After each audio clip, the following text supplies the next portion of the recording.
KBS 라디오가 함께합니다.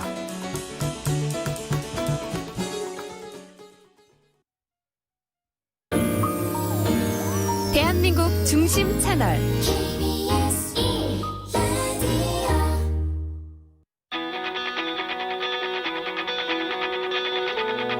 김종현의 스포츠.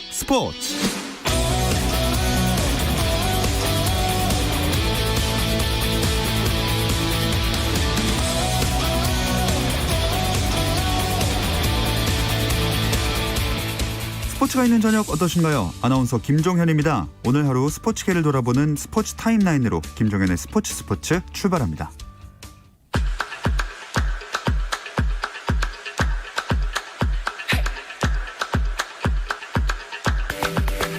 프로야구 경기 상황 보겠습니다. 잠실부터 가보면요. NC는 매직 넘버를 줄이기 위해 또 LG는 순위를 올리기 위해서 양보할 수 없는 싸움을 펼쳤습니다. 내일 더블헤더까지 예정돼 있어서 오늘 경기 더욱 중요했는데요. 경기는 홈팀 LG가 4대0 승리를 가져갔습니다. 또 수원에서는 순위를 지켜야 하는 KT와 지키고 올라가야 하는 두산이 만났습니다. 이 경기도 4대0이었는데요. 이번엔 원정팀 두산이 승리를 챙겼습니다. 또 광주에서는 갈 길 바쁜 기아와 SK가 만났습니다. 이 경기도 5대3 기아가 2점 차 승리를 거뒀고요. 대구에서는 롯데와 삼성의 경기가 펼쳐졌는데요. KT에게 2패를 당한 롯데는 5위 두산과 4경기 차가 됐었기 때문에 더 이상 멀어지면 포스트 시즌은 힘든 상황이었습니다. 자, 경기는 7대3 삼성이 넉 점 차 승리를 거뒀습니다. 또 대전에서는 손혁 감독이 떠난 후 첫 경기에서 승리한 키움이 한화와 맞붙었는데요. 이 경기는 조금 전에 끝이 났습니다.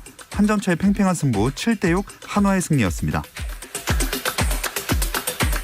메이저리그에서는 뉴욕 양키스가 아메리칸 리그 디비전 시리즈 4차전에서 템파베이 레이스를 5대1로 꺾었습니다.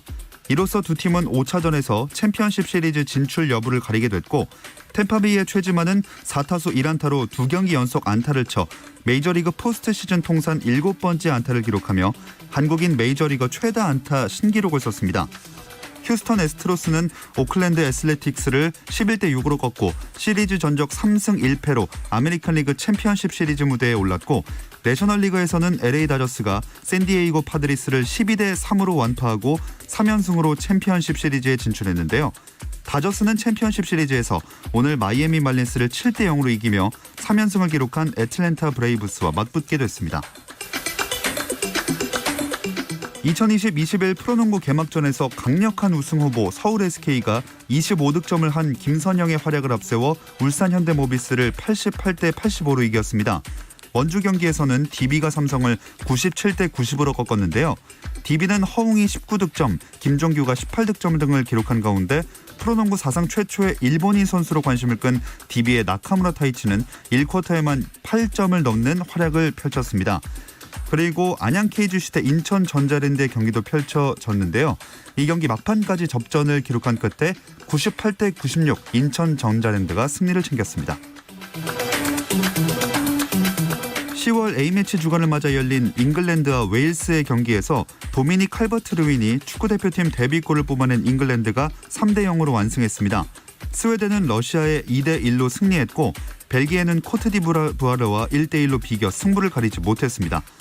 한편 피파 카타르 월드컵 남미 예선 첫 경기에서 아르헨티나가 리오넬 메시의 페널티킥 결승골로 에콰도르를 1대0으로 꺾었고 우루과이는 칠레를 2대1로 물리쳤습니다.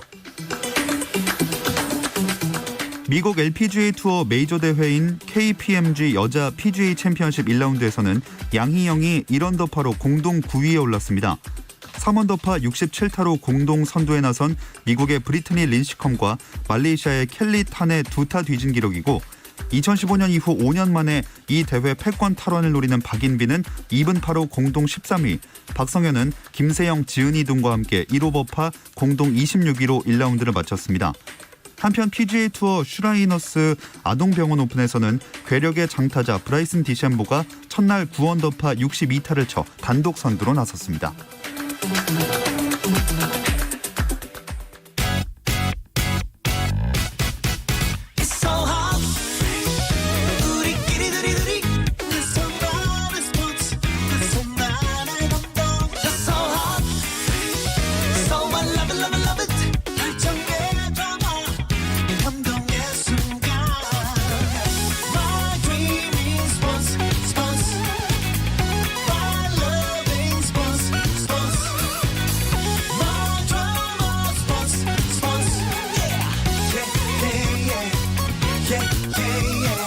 김종현의 스포츠.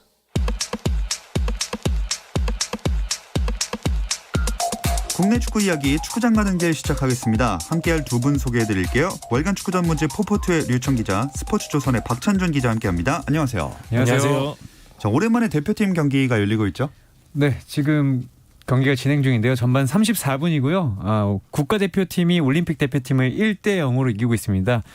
전반 14분에 국가대표팀의 왼쪽 풀백 이주용 선수가 침투하다가요. 왼발로 접은 다음에 오른발 중거리 슛을 날려서 같은 팀의 송범근 골키퍼를 무너뜨리고 지금 국가대표가 1대0으로 앞서가고 있습니다. 네, 현재 전반 34분 진행되고 있는 상황이고요. 한글날에 열리는 경기인 만큼 한글 유니폼을 입고 맞대결을 펼치고 있잖아요. 예, 맞습니다. 대한축구협회가 이제 오늘 경기가 펼쳐지는 9일이 한글날인 만큼 이제 한글 이름이 들어간 유니폼을 기획했는데요. 한글의 우수성과 한글날의 의미를 기억하자는 의미였는데, 그래서 선수단의 등에 새긴 이름뿐만 아니라 양팀 코칭 스태프도 이제 트레이닝복 가슴 부분에 한글 이름을 새겨 넣었습니다. 벤투가 PB가 아니라 벤투라고 새겨져 있습니다. 예. 네, 굉장히 또 한글날을 맞아서 의미 있는 유니폼을 입고 뛰고 있고요. 이 국내파로만 대표팀이 꾸려졌기 때문에 얼핏 보면은 두 팀이 크게 달라 보이지 않기도 하거든요. 그 특징들을 좀 짚어주실까요? 일단 선발 명단으로 봤을 때는 국가대표팀에서는 김지현 선수와 원두재 선수가 이제 첫 경기를 치르고 있고요. 올림픽 대표로는 이제 포항의 송민규 선수가 데뷔전을 치르고 있습니다. 두 팀 모두 이 나온 걸로 보면 포메이션은 4-3-3이고요. 어쨌든 벤투 감독과 김학범 감독이 가장 먼저 보고 싶은 선수들로 선발 명단을 꾸린 것 같습니다. 그동안 뭐 부상 낙마 소식이 있었는데 이청용 선수가 빠진 게 아쉽네요. 예, 그렇습니다. 1년 7개월 만에 대표팀에 복귀했는데요. 올 시즌 이제 울산으로 돌아와서 굉장히 좋은 플레이를 펼치면서 울산의 선두를 이끌고 있었던 선수인데, 이청용 선수도 아쉽게도 무릎인대 손상으로 빠졌고요. 대신에 이제 강원에 있는 이현식 선수가 발탁이 됐습니다. 같은 팀의 홍철 선수도 어제였죠. 좌측 무릎 부상으로 소집이 해제가 됐습니다. 대신 상주 상무의 심상민 선수가 대체 발탁됐습니다. 네, 이 선수의 선발 명단을 보면 말씀하신 대로 좀 평가전 통해서 점검할 수 있는 부분들을 좀 뭐가 있는지 알 수 있을 것 같은데 어떤 예측을 하고 있을까요? 제가 보기에는 일단 벤투 감독이나 김학범 감독이나 그 선수단을 그렇게 폭넓게 쓰는 감독들이 아니거든요. 예. 그런데 계속해서 사실은 해외파 중심의 팀, 그리고 아니면 해외파가 있더라도 국내파 중에서도 두 감독이 선호하는 선수들을 선발로 많이 냈었는데, 이번에는 이제 코로나라는 특성상 어차피 11명을 새롭게 꾸리게 됐고, 예. 지금까지 보지 못했던 선수들, 경기장에서는 많이 봤지만 직접 뭐 지시를 내리거나 하지 못했던 선수들을 폭넓게 볼 것 같고요. 어쨌든 교체도 6명까지 할 수 있기 때문에 제가 보면 오늘도 한 17명, 12일 날 열리는 경기에서도 17명 이렇게 다 볼지 않을까, 그렇게 좀 생각하고 있습니다. 네, 선발 라인업 짚어볼까요? 일단 벤투 감독은 류청 기자가 얘기한 대로 변화의 폭이 상당히 컸는데요. 사실 벤투 감독이 상당히 보수적인 스타일, 그러니까 기존에 자기가 선호하는 선수들 위주의 항상 명단을 꾸렸었는데, 이번에는 변화를 상당히 많이 줬습니다. 기존 주전급 선수는 이제 나상호, 조현우 선수 정도밖에 없고요. 김지현 선수 원톱에 섰고, 좌우에 나상호와 이동경 선수, 중앙에는 한승규, 이영재, 수비형 미드필더에는 손준호 선수가 포진했습니다. 포백은 이주영, 권경원, 원두재, 김태환, 골키퍼 조현우 선수 였는데요. 원두재 선수가 사실 제2의 기성용 그러면서 수비형 미드필더 출전이 유력해 보였는데 센터백으로 든 게 굉장히 인체롭습니다. 예. 김학범 감독은 기존대로 됐는데요. 조기성 원톱에 송민규, 조영욱, 정승원, 이선 섰고요. 김동현, 이승모가 수비형 미드필더로 포진했습니다. 강윤성, 김재우, 정태욱, 윤정규가 포백을 이뤘고요. 송범근 선수가 골문을 지켰는데, 김학범 감독 체제에서는 아마 송민규 선수 가장 지금 주목을 받았던 선수인데, 이 선수가 2선에서 선발 출전한 거랑 이승모 선수 테스트 받는 게 좀 이치로울 것 같습니다. 네. 경기 전부터 특히나 양팀 공격진 라인이랑 골키퍼 대결이 많은 관심을 모았잖아요. 네, 어쨌든 지금 그 조현우 선수가 국가대표에서 골문을 지키고 있고, 송범근 선수도 사실 올림픽 대표이긴 하지만 국가대표팀 골문을 지킨 적이 있었는데, 오늘은 이제 송범근 선수가 올림픽 대표팀 선발 명단에 들어가 있고요. 지금 공격진 말씀하셨지만 지금 조규성 선수가 전북 소속인데, 네네. 조현우 선수가 리그에서는 이기지 못했지만 국가대표 스페셜 매치에서는 내가 꼭 이기고 싶다라는 얘기를 했었는데, 두 팀이 지금 서로 골문을 겨누고 있습니다. 네, 뭐 아직 전반 진행 중이기 때문에 선수 교체는 이루어지지 맞죠? 네, 그렇습니다. 예. 아마 후반전에 많은 교체 카드를 실험할 것 같은데요. 일단 이번 경기 스페셜 매치로 뭐 승리를 하면 1억 원을 자신들의 이름으로 기부할 수 있는 뭐 그런 부분도 있지만 네. 일단 기본적으로 이날 경기는 양팀 올림픽 대표팀도 그렇고 벤투호도 그렇고 그간 모이지 못했던 부분에 대한 일종의 뭐 실험이나 테스트 의미가 크기 때문에 아무래도 후반전에 많은 교체를 단행할 것 같습니다. 네. 근데 뭐 아무리 이벤트 경기고 하다고 해도 좀 국가대표팀 형님들이 살짝 부담스럽지 않을까요? 살짝이 아니라 제가 보니까 좀 많이 부담스러울 것 같고요. 김학범 감독이 이런 질문을 받고서 국가대표가 분명 우위에 있지만 축구에는 변수가 많다. 그리고 우리가 의지를 강하게 보일 것이고 닭공을 할 것이다 라는 얘기를 했습니다. 그리고 오세훈도 형들이 이기고 싶은 마음은 우리를 모두 가지고 있다. 꼭 한번 이겨보고 싶다. 이런 얘기를 했고요. 사실 제가 한 골을 먼저 내주긴 했지만 전반 초반에는 오히려 올림픽 대표팀이 엄청나게 몰아붙이는 모습도 있었으니까요. 네. 흐름을 타면 아마 올림픽 대표팀에게도 기회가 한 번쯤은 올 거라고 생각합니다. 아마 그리고 또 많은 기회를 기존에 받지 못했던 선수들에게는 그냥 이벤트라고 볼 수가 절대 없잖아요. 맞습니다. 일단 벤투호 선수들은 일단 말씀해 주신 대로 기회를 잡지 못했던 선수들이 대거 뽑혔기 때문에 향후에 이제 발탁 가능성을 높이기 위해서라도 이제 벤투 감독의 눈도장을 찍어야 되고요. 또 기회가 된다면 이들 A 대표팀 같은 경우에는 또 김학범 와일드 카드 또 경쟁도 있거든요. 그 부분에 대한 어필도 좀 해야 되고요. 김학범 선수들은 이제 올림픽 본선 갈 경우에 이제 엔트리가 18명으로 줄어들거든요. 네. 때문에 이제 좁은 문을 통과해야 되는 상황이기 때문에 그 부분에 대한 어필을 해야 되고 또 벤투 감독한테 잘 보여서 또 A 대표팀 발탁에 대한 어필도 해야 된단 말이에요. 여러 가지로 선수들 입장에서 신경 쓰이는 경기가 될 것 같은데 실제로 좀 초반 분위기 보니까 선수들이 좀 약간 과열됐다는 느낌을 들 정도로 몸싸움을 많이 하고 있거든요. 예. 그런 부분이 아마 좀 반영된 결과가 아닌가 싶습니다. 자, 이 경기는 오늘 끝난 게 아니라 한 번 더 있죠? 네, 12일에 이제 같은 장소, 같은 시간에 한 경기를 더 하는데 그때는 오늘 한글날이라 입었던 한글 유니폼을 입지는 않고요. 아마 유니폼에 영문이 들어갈 것 같은데 그때 오늘 경기 결과에 따라서 양 팀이 어떻게 변화를 줄지에 대해서도 관심이 좀 모아지고 있습니다. 일단 전반 이제 41분 정도 흐른 상황 여전히 국가대표팀이 1대0으로 앞서고 있습니다. 예상을 한다기보다 조금 더 눈여겨보는 그 팀이 있을까요? 저는 지금 이제 조계성 선수가 나오고 있는데 올림픽 대표팀의 이제 공격진이 예. 이 형들을 상대로 어떤 모습을 보일 수 있을지가 조금 저는 좀 관심이 가고 사실 조규성 선수는 전북으로 옮기면서 예상보다 활약이 좀 떨어졌었어요. 네. 다만 송민규 선수는 지금 올림픽 대표팀 유니폼을 입고 있지만 이번이 대표팀 데뷔가 적기 아니냐 이런 얘기가 나올 정도로 잘했거든요. 이런 선수들이 어떻게 시너지를 내서 조현우 선수가 버티는 골망을 흔들 수 있을지 저는 그게 좀 궁금합니다.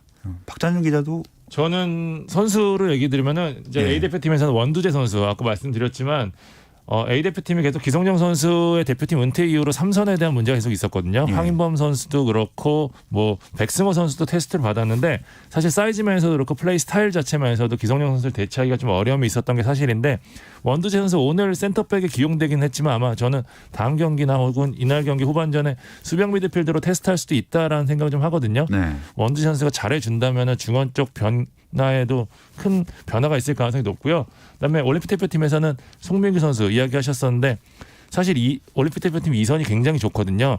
뭐 이동준 선수 지금 A 대표팀에 가 있지만 이동경 선수도 있고요. 이 선수들이 다 2선에서 잘해준 선수들인데 송민규 선수는 이들과 스타일 자체가 다르거든요. 예. 그 선수들이 좀 더 이제 개인기 그다음에 뭐 아기자기한 플레이가 능하다면 송민규 선수는 스케일이 훨씬 큰 스타일이라 좀 다른 옵션이 될 수 있어서 올림픽 대표팀에 잘 녹아든다면 아무래도 김학범 감독 입장에서는 새로운 옵션을 얻을 수 있기 때문에 이번 활약이 좀 중요할 것 같습니다. 네, 이제 K리그 이야기로 넘어갈까 하는데요. 이 이야기는 잠시 쉬었다 와서 나눠보겠습니다.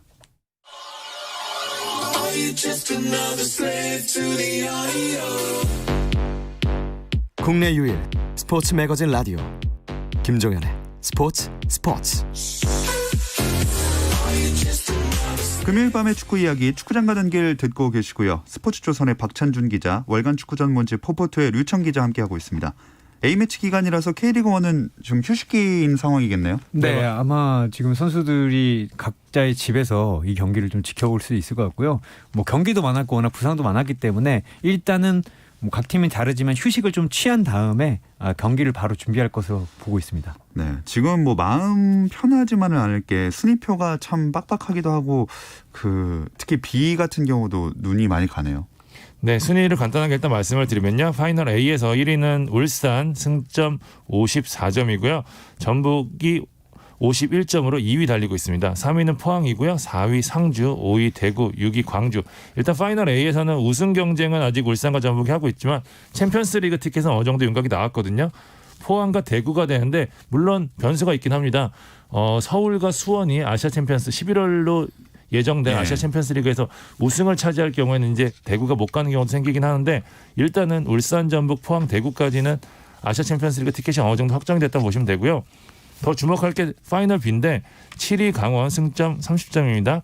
8위 수원 승점 27점, 9위 서울 승점 25점, 10위 부산 승점 24점, 11위 성남 승점 22점, 12위 인천 승점 21점인데 강원 정도로 제외하고는 8위부터 이제 최하 인천까지 아직까지 다 강등 후보거든요. 네. 여기에 또 서울이랑 인천 간의 승점 차는 단 4점밖에 되지 않아서요. 남은 경기 동안 이제 강등 전쟁이 굉장히 치열하게 벌어질 전망입니다. 진짜 여차 잘못하면 바로 강등이 되기 때문에 긴장을 늦출 수가 없겠는데요. 네, 말씀하신 대로 지금 8위부터 12위까지 모두 다 강등이 될 수 있는 상황이고 이게 또 다득점이 우선인데 이 팀들이 골도 다 제대로 넣지 못하고 있어요. 사실 강원도 승점 차로 보면 강등이 될 수도 있는 순위지만 유일하게 이제 30골을 넘겼거든요. 네. 그래서 강원은 아마 다득점으로 봤을 때도 지금부터 3연패를 해도 떨어질 확률이 거의 없지만 지금 8위 수원이 24골, 뭐 9위 서울이 21골. 그런데 또 인천 유나이티드가 최하인데 21골이기 때문에 이 네다섯 팀은 정말 한 번만 더 지면 우리가 강등당할 수도 있는 상황이고 이번에는 모두가 알다시피 12위만 바로 떨어지게 됩니다. 예. 이제 구제 당할 수도 없기 때문에 한 번이라도 지면 정말 지옥이라도 갈 수 있습니다. 특히나 뭐 8위 수원은 그나마 27점 승점으로 조금 낮아치는데 서울은 25점 9위 진짜 강등 걱정해야 될 처지네요. 말씀하신 대로입니다. 이제 승점 차가 최하 인천과 4점밖에 되지 않기 때문에 진짜 강등을 걱정해야 되는 상황인데 저는 아니라면 결과라고 보고 싶어요. 그러니까 최용수 감독이 물러나고 나서 이제 김호영 대행이 오고 나서 좀 상승세를 탔고 막판 아쉽게 파이널 A행에 실패하면서 이제 이쯤 되면 잔류하겠다 뭐 이렇게 구단 모두가 좀 마음을 놓았던 것 같아요. 김호영 대행 사퇴 후에 저는 개인적으로는 아니 무슨 그래도 나름대로 대안이 있겠지라고 했는데 대행의 대행 사태가 벌어질지는 정말 몰랐거든요. 저는 박혁순 대행조차도 아마 굉장히 황당했을 거라고 좀 보는데 경험 부족을 드러내면서 지금 2연패 중인데 스플릿 이후에 만약에 3연패로 빠지면은 정말 나머지 두 경기 어떻게 될지 모르거든요. 그렇기 때문에 이제 굉장히 조심스러운 상황인데 저는 서울이 안 겪어도 될 강등 위기를 스스로 자초한 게 아닌가라는 좀 안타까움이 좀 있습니다. 네. 진짜 대행을 한 게 뭐 규정 같은 건 문제가 없는 거죠? 규정에는 일단 문제가 없고 박혁순 대행이 어쨌든 간에 지금 한 달밖에 잡지 못하는데 이제 경기가 정말 남지 않았기 때문에 끝까지는 갈 수 있을 것 같습니다.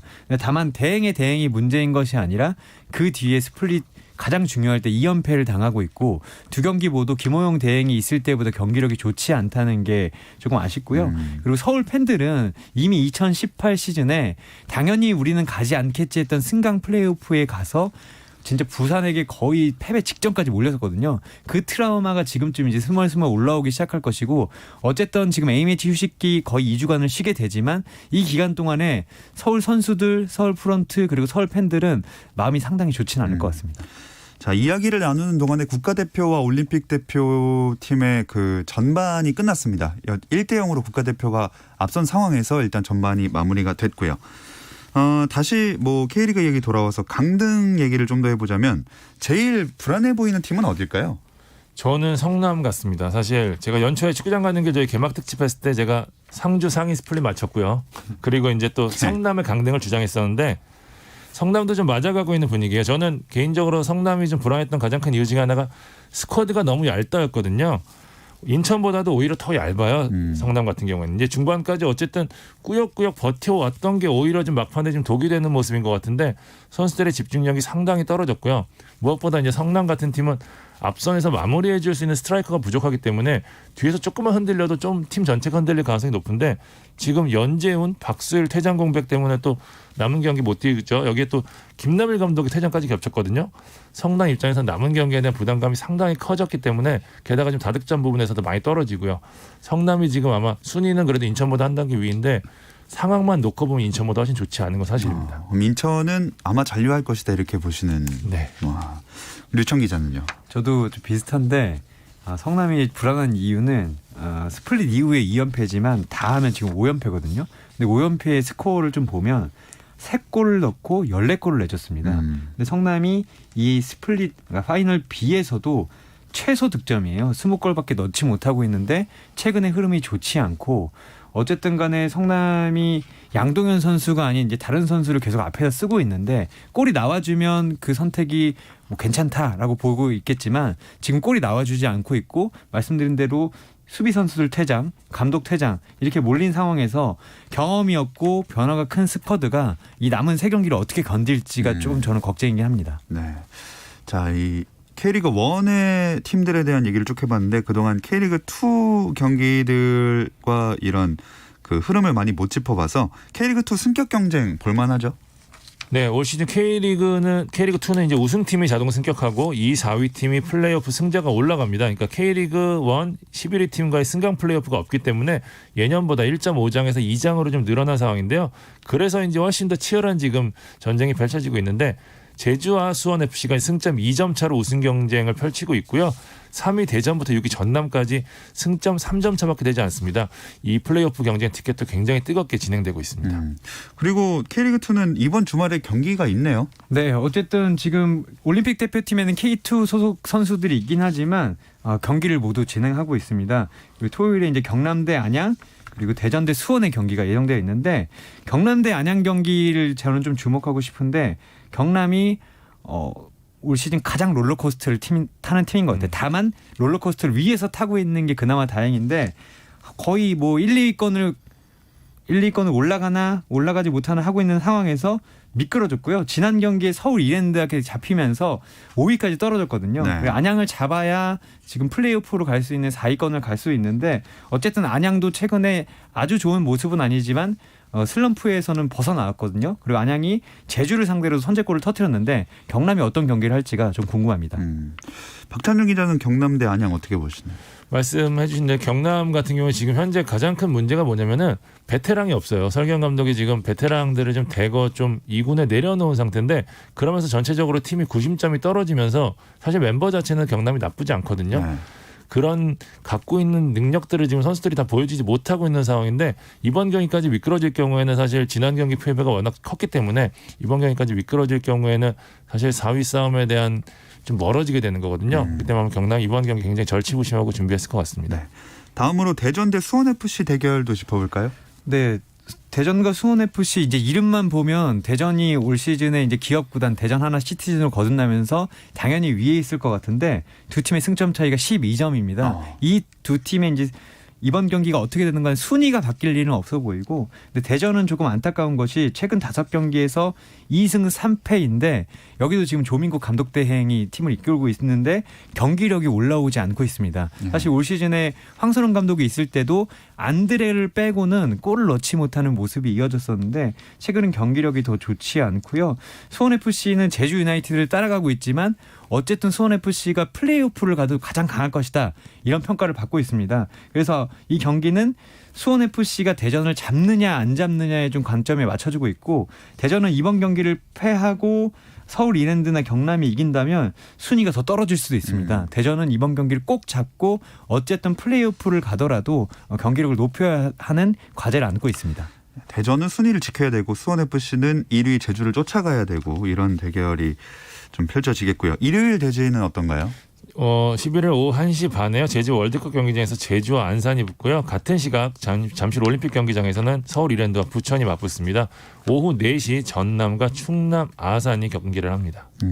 이것도 하나씩 짚어보겠습니다. 서울 이랜드와 부천부터 한번 볼까요? 서울 이랜드는 지난 시즌에 정말 어려움을 겪고 혹자는 첫 경기 전반 8분 만에 서울 이랜드 시즌이 끝났다라고 호평할 정도로 좋지 않았는데 정정용 감독과 함께 지금 4위에 있고요. 22라운드까지 승점 31점인데 이번에 부천을 잡고 아까 말씀드린 대전 하나 시티즌이 수원에게 진다면 3위까지 올라갈 수 있습니다. 정말 좀 천지가 좀 개벽할 일이고, 근데 부천은 그 옆에 있는 인천 유나이티드하고 아주 다른 게 인천 유나이티드는 가을부터 축구를 시작하고요. 부천 FC는 가을만 되면 미끄러지고 있는데 올 시즌은 좀 가파르게 미끄러지고 있습니다. 최근 9경기 연속 무승인데 최근에는 2경기 연속 무승부를 거두면서 올라오는 모습을 보여주고는 있지만 여기서 골을 터뜨릴 선수가 없는 게 좀 아쉬운 실정입니다.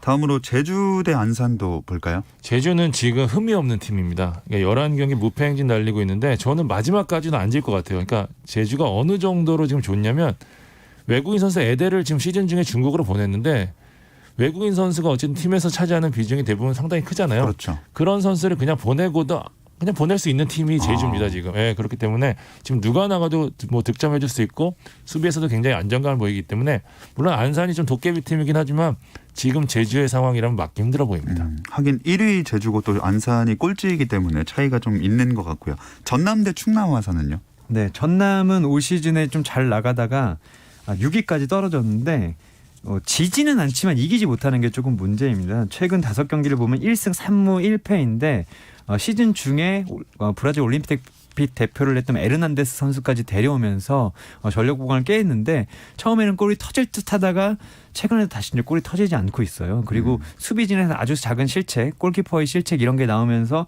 살짝 미끄러지고 있는데 전남도 어쨌든 승점이 30점이기 때문에 3위 대전과 승점이 3점 차이밖에 나지 않습니다. 어쨌든 전남이 충남 아산보다 전력이 좋은 상태고 전남은 충남을 잡고 승점 3점을 노리고 있고 충남은 또 조금 도깨비 팀이에요. 강팀에게 오히려 이기는 모습을 보여주고 있는데 마지막까지 자존심을 지키기 위해서 강하게 나올 것으로 보입니다.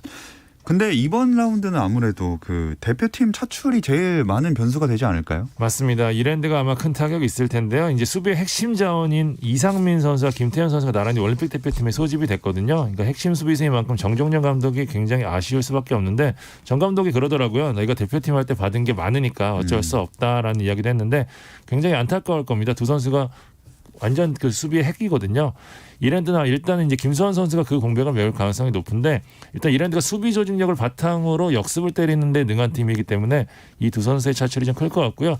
안양 같은 경우는 이제 맹성훈 선수가 빠져나갔기 때문에 어느 정도의 타격이 있을 것 같습니다. 네, 금요일 밤의 축구 이야기 축구장 가는 길 월간 축구 전무지 포포트의 류청 기자, 스포츠조선 박찬준 기자와 함께했습니다. 두 분 고맙습니다. 감사합니다. 주말 스포츠는 9시 20분부터 함께 하실 수 있고요. 저는 월요일 8시 30분에 다시 돌아오겠습니다. 김종현의 스포츠.